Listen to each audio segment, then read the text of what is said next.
రణవీర్ సింగ్ని బాలీవుడ్కి సంబంధించిన vice ban చేసింది. Vice అంటే federation of western Indian cine employees ban చేసింది.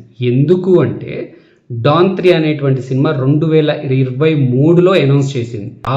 ఆ సినిమా స్క్రిప్ట్ బాగాలేదనో లేకపోతే స్టోరీ బాగాలేదనో ఏదో దానికి ఇతర కారణాల వల్ల వాళ్ళు పోస్ట్ పోన్ చేసుకుంటూనే వస్తూనే ఉన్నారు. మేకర్స్, అందులో ఉన్నటువంటి యాక్టర్స్ అందరూ వేరే సినిమాలు చేసుకుంటూ ఉన్నారు. ఇప్పుడు 3 సంవత్సరాల తర్వాత సడన్ గా ఈయన రణవీర్ సింగ్ దురంధర్ సినిమా తోటి భారీ క్రేజ్ సంపాదించాడు. అతని క్రేజ్ భారీ హైప్లలో ఉంది. సో అతని పేరు ఉపయోగించుకుని ఎలానో స్క్రిప్ట్ లేదు కదా అని చెప్పేసి అతన్ని వాడుకొని కనీసం సినిమా ఆడుతుంది అతని క్రేజ్ మీద అన్న ఉద్దేశంతో దురుద్దేశంతో అతని మీద ఫోర్స్ పెట్టడం మొదలుపెట్టారు. రణవీర్ సింగ్ ఏమంటే ఆ స్క్రిప్ట్ బాగాలేదు, హింస మోతాదుపై కూడా అభ్యంతరం వ్యక్తం చేసి ఆ ప్రాజెక్ట్ నుంచి బయటపడ్డాడు.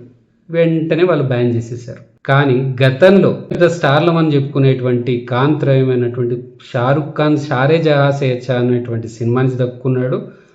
సల్మాన్ ఖాన్ ఇన్షాల్లా అనేటువంటి సినిమా నుంచి తప్పించుకున్నాడు. హృతిక్ రోషన్ శుద్ధి అనేటువంటి సినిమా నుంచి తప్పించుకున్నాడు. అతనే కాదు, ఈ పెద్ద స్టార్లు, పెద్ద హీరోలు, హీరోయిన్లు, పెద్ద ఇతర తారాగణం క్యారెక్టర్స్ అందరూ కూడా వాళ్ళకి ప్రాజెక్టులు నచ్చకపోతాను, సినిమా నచ్చకపోతాను, ఏదో వాళ్ళు అనుకున్నవి నచ్చకపోతే ఆ ప్రాజెక్ట్ని తప్పించుకోవడం సర్వసాధారణం.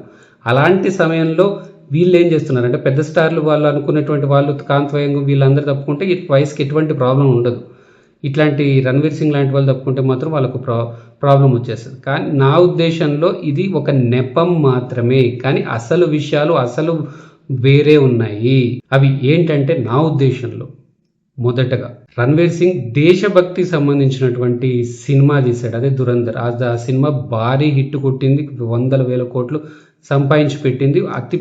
బాలీవుడ్లో అతిపెద్ద హిట్లలో ఇది కూడా ఒకటి పేరు చేరిపోయింది. అది తట్టుకోలేరు కదా ఆ క్యాన్ బ్యాచ్ మరియు నెపోటిజం బ్యాచ్. నెపోటిజం అంటే వాళ్ళ కొడుకులు, వీళ్ళ పిల్లలు, వాళ్ళ పిల్లలు, ఇవి తట్టుకోలేరు కదా, వాళ్ళతోటి ఇవి కాదు కదా. 2 ముఖ్యంగా రణవీర్ సింగ్ ఆర్ఎస్ఎస్ జాతీయ కార్యాలయానికి వెళ్ళాడు మరియు హెగ్డేవర్ గారి మెమోరియల్కి సందర్శించడం జరిగింది. అది తట్టుకోలేరు కదా, ఆర్ఎస్ఎస్ అంటేనే పడదాయా వీళ్ళకు. మరియు అది కాకుండా వాళ్ళకి పుండు మీద కారం జల్లినట్టుగా రణవీర్ సింగ్ జాతీయ భావజాలంతో దేశం గురించి జాతీయ భావజాలంలో ఎన్నో మాట్లాడుతున్నాడు. ఇక వాళ్ళకి మింగుడు పడ్డం లేదు రోజు రోజుకి. 3వ కారణం, ఈ రోజుల్లో బాలీవుడ్కి సినిమా స్టోరీలు ఉండవు, పాడుండవు. ఇప్పుడు దేశభక్తి భావజాలంతో కొత్త డైరెక్టర్లు వస్తున్నారు, పెద్ద హిట్లు కొడుతున్నారు. గతంలో చూసాం మనకు చావా లాంటివి, అంతకుముందు కూడా చాలా పెద్ద సినిమాలు హిట్లు కొట్టినటువంటి జాతీయ భావజాలంలో ఉన్న సినిమాలు ఇప్పుడు వాటిదే హవా, వాటివే హిట్లు కొడుతున్నాయి.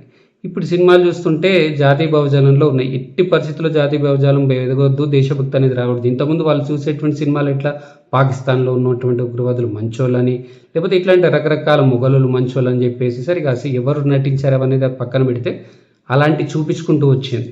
ఇప్పుడు అసలు విషయాలు ప్రజలకు అర్థమైతే ప్రజలు మారిపోతారు, దేశభక్తి పెరిగిపోతుంది అనేది వాళ్ళ బాధ. వాళ్ళు తట్టుకోలేరు కదా, అదొక కారణం.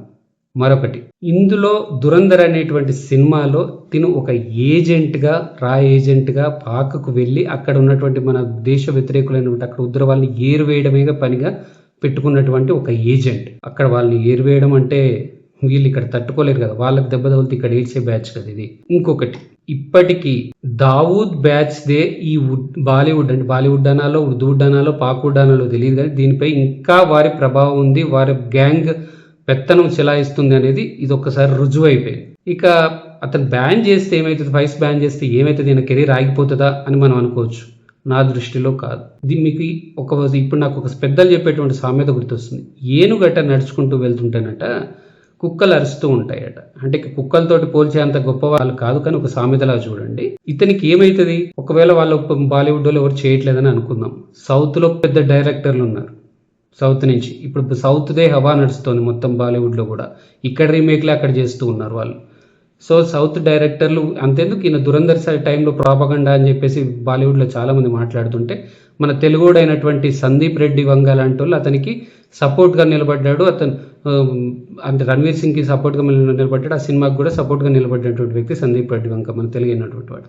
సందీప్ రెడ్డి వంగతో సినిమా తీయొచ్చు, అంతేందుకు లేదు, సౌత్ నుంచి ఉన్నటువంటి రాజమౌళి ఉన్నారు, ఇంకా చాలా పెద్ద డైరెక్టర్లు ఉన్నారు. అందరితో సినిమాలు తీసుకుంటూ పోతే భారీ హిట్లు కొట్టడం ఖాయం, అక్కడ బాలీవుడ్ ఏడవడం ఖాయం. ఇక్కడ ఇంకొక సామెత చెప్పాలనిపిస్తోంది. ఎందుకంటే ఒక పులి వేటాడుతున్నప్పుడు గుంట నక్కలందరూ ఒకటై వేటాడితే పులి వేటాడడం ఆపేస్తుందా? అదేవిధంగా ఆ పులికి ఇంకా పులులు తోడైతే ఆ గుంట నక్కలు పరుగు కదా. అట్లనే తనకి జాతీయ భావజాలంలో ఉన్నటువంటి డైరెక్టర్లు, సౌత్ నుంచి వచ్చిన డైరెక్టర్లు అతనికి జత కలిసి సినిమాలు తీయడం మొదలు పెడితే ఆ భారీ హిట్లు కొట్టడం ఖాయం. ఈ గుంట నక్కలు అయినటువంటి కొంతమంది ఎవరైనా సరే వాళ్ళు పరుగు.